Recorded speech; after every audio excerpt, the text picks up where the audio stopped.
I'm a 28 and I have a sister. For the sake of story, I'll just call Jane.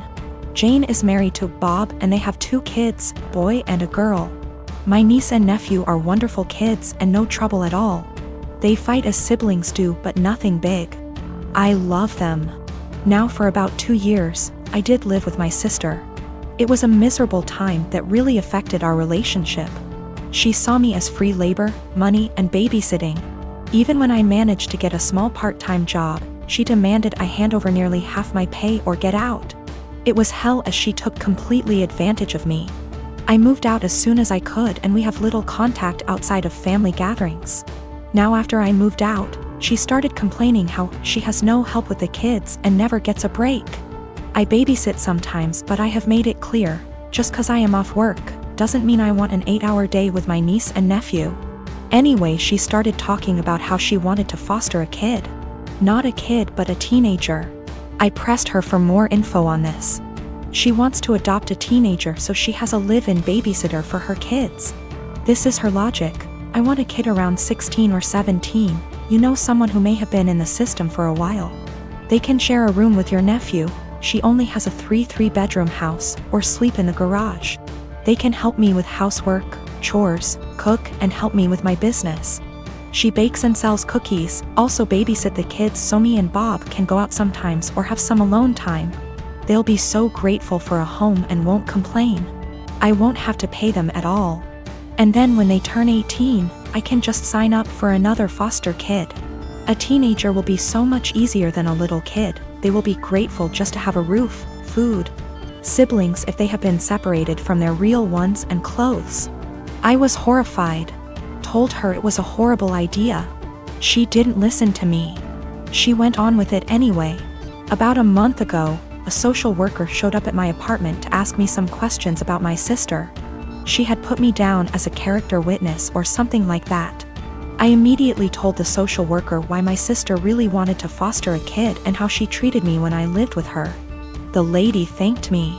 My sister called crying, saying that she wouldn't be considered for any adoptions or fosters. The social worker told her that they felt her home and her weren't a good fit. She asked if I said anything, and I told the truth. She went off on me, hung up, and we haven't spoken since. She has sent some angry texts. A couple family members are on her side. They think foster kids are dogs or something and would be so happy just to have a roof and would gladly do all the housework. No child is in control of the circumstances that may have landed them in the foster care system. They are children and still human. They deserve a loving home and care. Do right by a foster kid. I've got cerebral palsy that affects both my legs and one arm. That's my official diagnosis, but what you really see is I walk with a limp. I'm a software developer, so job-wise, I don't have any issues. I knew when I was a kid that using my brain is the best way for me to survive on my own without relying on other people. I haven't had the chance to get my driver's license, but according to therapists and doctors that shouldn't be an issue. That's the background about me. My girlfriend and I have been together for a year. We met back in April 2020 of last year, and we decided to get together in May 2020. I told her about my disability before then, but she wanted to try and make it work. We video call on Discord every day, almost always when we're awake, and recently we've been going on dates. She's more than happy to lend me an arm, and she notices things about me that even I miss myself. Outside of my family, she's the most loving and caring person I know, and she's my motivation to do better and improve myself. Honestly, I never thought I could find someone I trusted enough to share my more negative thoughts and problems. I always tried to seem happy so I don't worry others. The emotional support she gives me is really irreplaceable. The problem is scared that, in the future, she will have to take care of me or most of the work will fall onto her. To make matters worse, her mom has been telling her for the past few weeks to break up with me because she can find better, and she doesn't want her to have the burden of caring for me. She's also really afraid that I will get arthritis early due to my cerebral palsy, and if that happens, a lot is going to be on her. I've tried doing things like stretches and exercises to maintain and improve my muscle tone, but she is still afraid I'll get worse. I'm an introvert, I don't know a lot of people, and honestly, I don't even know the options I've got to look at. I want to prove that I can be independent and that if things do go wrong, it won't just be on her. I'm in Ontario, Canada. Are there things I can look into and do to assist with my disability, or things I can look into so if things do go wrong, I won't be a burden on her? I'm at the end of my wits. I've never really hated my disability, but I've always kept myself going by tempering my expectations and thinking, my disability is going to make it really hard to find someone, and she's the first person to make me feel like, yeah, it doesn't matter. I want to do anything to show her that I won't hold her back in the future, but I'm out of ideas. Is there anything I can do? I don't want to worry anyone I'm with these issues, but I'm at the end of my wits. I don't even know if my relationship is lost, but I don't want this to happen again, and I want to know what I can do myself so I can reassure my partner, so they know I won't hold them back in the future. I don't know if there are things I can look into to better plan my future so it's not a concern for my partner. The worst part is, I've always thought my disability doesn't matter. But with all of this happening, it's really hard to convince myself otherwise. About a week after my post, I planted a wall of blackberries and raspberries at the two sides of my garden facing the driveway, about 30 centimeters from the edge, so no overhanging branches. On the other side of the berry wall, I planted lots stuff like strawberries and tomatoes. To reach the tomatoes and strawberries from the driveway, you have either go through the fruit bushes or walk up to my house. Walk about 2 m along the side of the house and my windows, and then walk into my actual garden.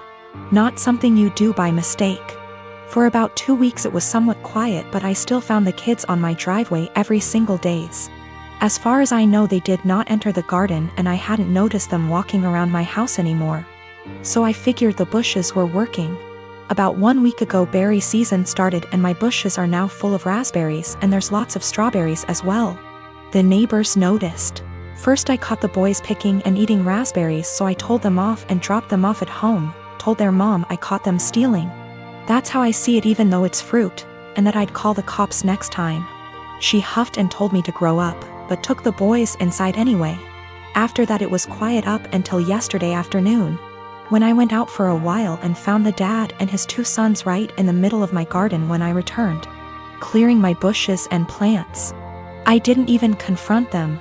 Just called the cops from a distance as they hadn't noticed me yet, and started filming them after making the call. Luckily 2 cops showed up after 10 minutes or so, and they confronted the neighbor as they were still picking berries.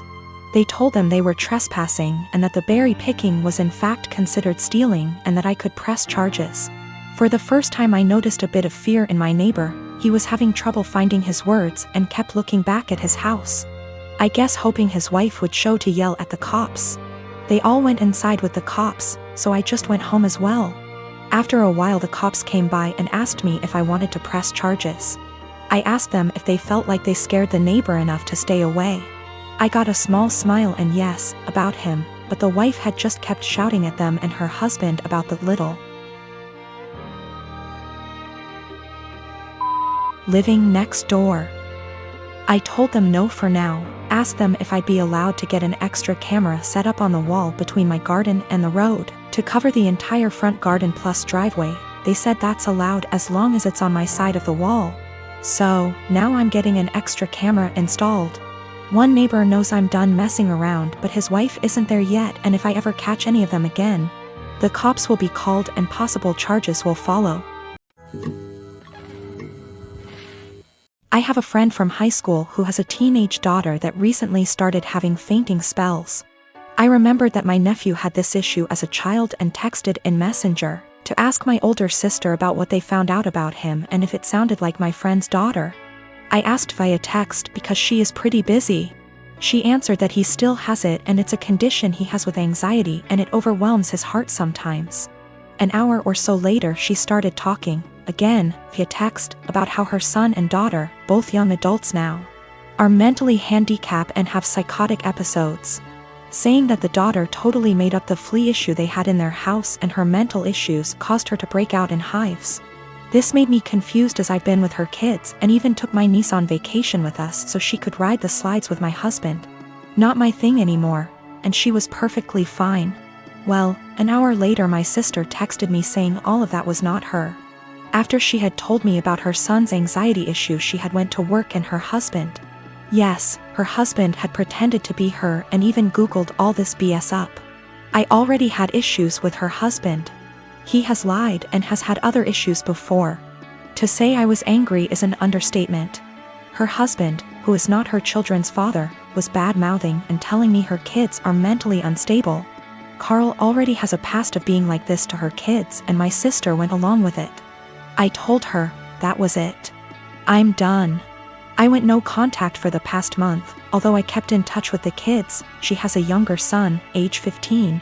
And he does not get along with her husband, either. I told the elder too what he had said, so they had a heads up. My sister defended him initially but apologized 2 days ago. I told her that her husband needs to apologize for himself, though. He is a grown man. Until then, my kids and husband will not be attending anything outside of holidays at my mom's house, their neighbors. My mom can visit or I can visit her, but my kids will have nothing to do with her husband. Even after the apology, he will not be family to me or mine. He is deeply homophobic, drunk every time we visit, and racist. He is the reason my sister is not someone I want to raising my kids if something happened to us. My mom told me I should let it go, because family, but my husband backs me 100%. He claims he thought I knew it was him because they share a FB account. He was looking at other women's accounts and talking to them. So my sister insisted they share an account so he would not do that. Even if it were him not pretending to be my sister. He was spreading lies about two people I care for deeply.